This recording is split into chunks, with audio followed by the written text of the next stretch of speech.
Hi guys, welcome to day 9 of Get Fit with the Fitrush, and in today's format we are going to do an AMRAP workout, and it's going to be our chest and our triceps. So we're going to have a 15-minute AMRAP challenge, and then we're quickly going to move on to a 2-minute core movement, and then ending off with a 50-second plank challenge. For the benefit of everybody, I will be listing the timestamps below. Do check them out. Do stay tuned in to the end of the video for the tip of the day. I'll be providing a small tip of the day which is relevant to what exercise that we're doing for this workout. And yeah, without further ado, let's get to the workout.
That comes to a conclusion of an amazing chest and tricep movement, and I'm super excited that we have completed this much and we have come this far in this Get Fit with the Fitrush.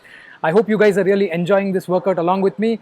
Now coming to the tip of the day is compound muscles. So what do you exactly mean by compound muscles? So these compound muscles are always in pairs.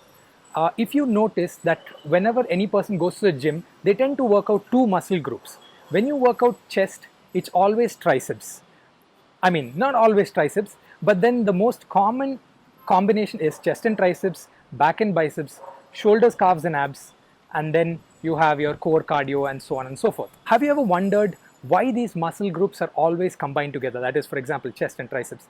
Here is the reason. These are called compound muscles. Now, why they're called compound muscles? So when you do a push movement, for example, if you're doing the push-up or if you're doing a bench press, it's not just the chest that you're engaging some very small portion of your shoulder and your triceps at the same time. So hence the chest becomes the primary muscle and this becomes the secondary muscle, making it a compound movement. So that's why it's called a compound movement. For example, when you're doing the bicep movement, for example, I'm not talking about a curl, but I'm talking about the lat pull down movement. When you're pulling down this way, you're not only engaging your lats, you're also engaging your biceps, hence making it another compound movement. So this is the importance of compound movements and compound muscles that I really wanted to give you guys a tip about. So keep that in mind. When you're working out one specific type of muscle, it's not just that one muscle group that you're working. You might be engaging some other additional muscle groups also to aid in this movement. So you're actually getting two for the price of one. Now we're coming down to a Q&A session. So one of my friend Nikit is asking me whether if anybody can run a marathon. So Nikit, to put that quite simple, it's yes and no. Anybody can run a marathon, but you have to be trained for it. For example, you can go outside and try to run a full marathon, but you might get yourself injured or you might exhaust yourself. So I would recommend you train for it a little bit more and then go ahead and do it. It's definitely achievable. I did it, so you can definitely do it. Right now, I believe you had replied back in one of my messages saying that you're up to 15 kilometers. So I would suggest you the right way to go about doing this is first complete your 21 kilometer, do couple of half marathons, do couple of half marathons, train until going to 30, and then jump over to the 41 or the 42 full marathon. This is the best way to train. Don't directly jump from 15 to 42. The gap is too big because the actual challenge starts only after the 33rd kilometer. That's when it starts getting difficult for everybody. So keep that in mind. One of my other friend asked me, Shubhank asked me, what are the other alternative foods that you can have to keep yourself fit?